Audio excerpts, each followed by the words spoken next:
The title of this presentation is The Effects of an Altered Suckling Method on Piglet Performance During Late Lactation and the Early Nursery Period. So again, a little background on why we were doing these studies, and again, the consumer pressure that is mounting here in the U.S. to consider changing group housing systems necessitates some consideration of different lactation as well as gestation management strategies, and maybe facilitated some of our interest in pursuing these research angles. But any accompanying sow trial evaluating boar exposure and suckling pressure is going to have some impact on the piglets that are being imposed upon as well. So we must consider what we're doing to the piglets by manipulating the suckling pressure, whether that's positive, negative, or similar to what would be done in a conventional weaning strategy. So in this study, again, we are reporting the effects of that altered suckling treatment on the performance of pigs.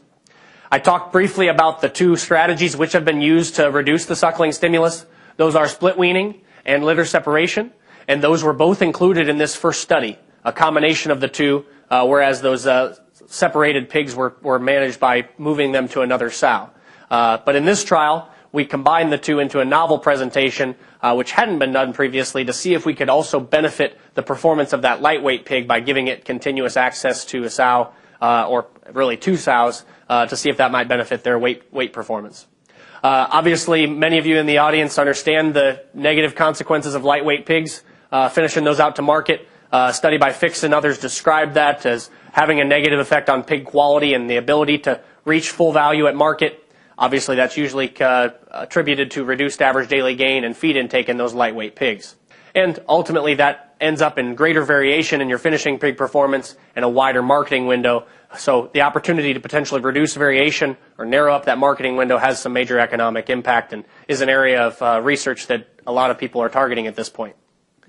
So for the objectives of this study, we wanted to compare the collective growth performance of piglets subjected to the altered suckling treatment, again, which was denoted as ALT, compared that to those that were weaned conventionally at 21 days.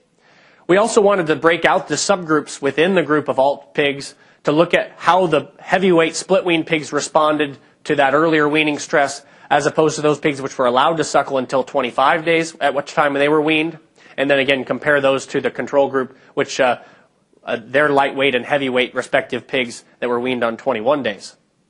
In this study, some of you guys will be familiar, we had 54 sows over two farrowing groups, using a total of 611 pigs. These were mated to 327 boars on the PIC 1050 sows. They averaged 3.2 pounds at birth. And then within each farrowing group, the day on which those litters were born was considered day 0 of lactation. Again, on day 18, the sows were allotted to one of two treatments based on parity, suckled litter size, and date farrowed.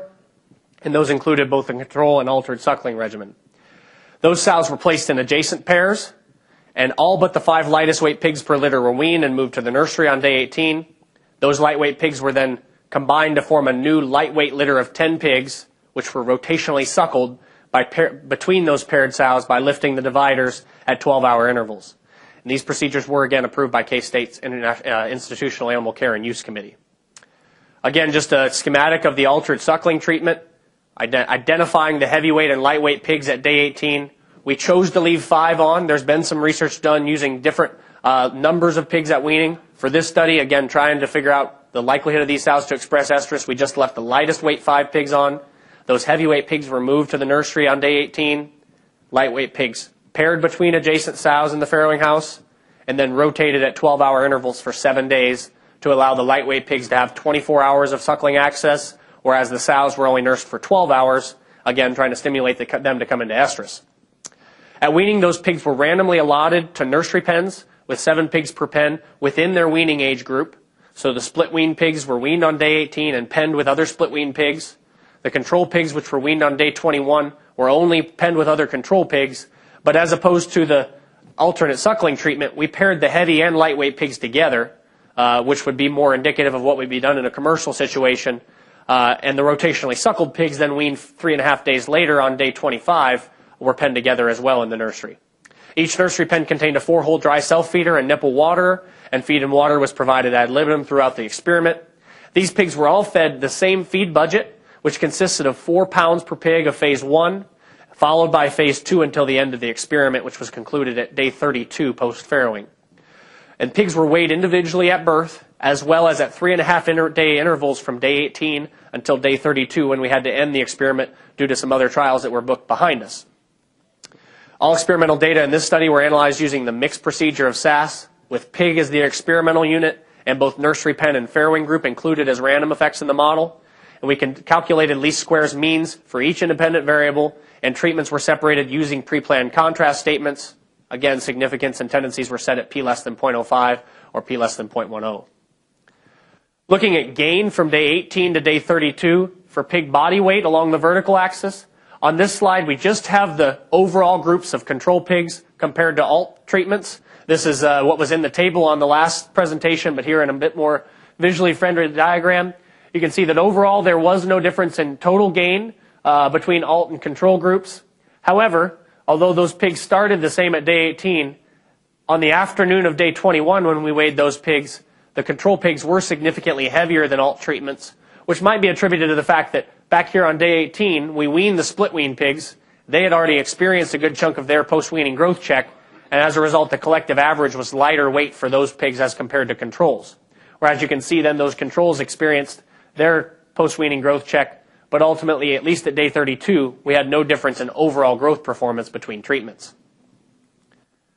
Breaking this out into the subgroups, I know this slide's a little messier to look at, but the two blue lines are the alt treatments. So the darker blue line that's heavier would have been those heavyweight pigs split weaned on day 18. The lighter blue line would have been those rotationally suckled lightweight pigs which remained on the sow for 25 days. And then on either side of that are the control pigs. When we went back and retrospectively looked at what if we had split weaned or left the lightweights from the control groups on there so we could make contrast comparisons between those groups. So for our heavyweight controls, they are denoted here in the dark orange, whereas the lightweight controls are here in the light yellow. So overall, you can see those populations are pretty tight there initially, but some differences here in the middle. Ultimately, we saw a treatment by weight interaction present where rotationally suckling helped the performance of the lightweight pigs which remained on the sow, whereas split weaning those heavyweight pigs on day 18 dinged their performance early and a little more so than the heavyweight controls. But ultimately, at the end of the experiment, the heavyweights and lightweights still remain similar in weight. You may be able to observe some numeric differences there, but overall no difference in those. Looking at this in a bar graph form in terms of weight gain from day 18 to 32, we also broke this out into weight categories at day 18. So in particular, interested in what was going on with the under 10-pound pigs and the over 14-pound pigs. And you can see the percentage of the overall pig population in each of the treatments down here at the bottom of each of those bar graphs. Again, alt treatment denoted in blue, controls denoted in orange or yellow, with body weight gain in the vertical axis. You can see that although the middle weight groups were not seriously affected by these treatments, when these are categorized, these would be particularly those pigs which would have been staying on the sow and allowed to nurse longer, whereas those heavyweight pigs greater than 14 pounds were primarily made up of those split wean pigs that were weaned a little early. So you can see that we did help out the lightweight pigs by rotationally suckling those. They had about a pound of additional gain during this 2-week time frame as compared to their lightweight counterparts, which were just weaned conventionally at 21 days. Whereas we did have a detriment to performance of those heaviest weight pigs by weaning them early, with about 0.6 of a pound sacrificed by those pigs. Overall, no difference in the middle groups in terms of performance. Particularly interesting result of this study was how it happened to piglet variation. Obviously, we helped the lightweights, hurt the heavyweights a little bit. There was some benefits that we saw in terms of litter CV, in terms litter weight coefficient of variation. If we look at this on day 18, you can see there was no difference between the alts and controls in terms of coefficient of variation for litter weight. However, after we imposed those treatments, we got a big difference in terms of weight variation at day 21, and at the final weight point of day 32, there was a significant reduction in litter weight variation. The obvious follow-up question to that is, would that be maintained over time? We weren't able to capture that data on this study, but some of the ongoing research that we have right now is tracking that all the way out to finish to see if we can also pick up some of these benefits all the way out to the marketing point. So in summary, while there was no difference in overall body weight between the alt treatment and controls, the split-weaned heavyweight pigs did experience a more marked post-weaning growth check, resulting in a 15% lower total gain compared to control pigs that were heavyweights at day 18. But conversely, the lightweight pigs, which we really wanted to help out, we did get a 15% benefit in growth in those pigs compared to lightweight controls, which were nursed and weaned conventionally. So in summary, the altered suckling as a component of stimulating lactational estrus does not appear to affect overall piglet performance, at least during late lactation and the early nursery period. And the variation in pig weight that we did see a reduction in the alt pigs is of interest for future research in order to try to reduce that marketing window. And that may just be attributed to the fact that those lightweight pigs had the opportunity to nurse with less competition from heavier pigs and nurse for an additional 4 days. So the implications from this study: although additional research is obviously needed to determine whether this reduction in litter weight variation is sustained all the way out to the market endpoint, there is some potential economic benefit if it is.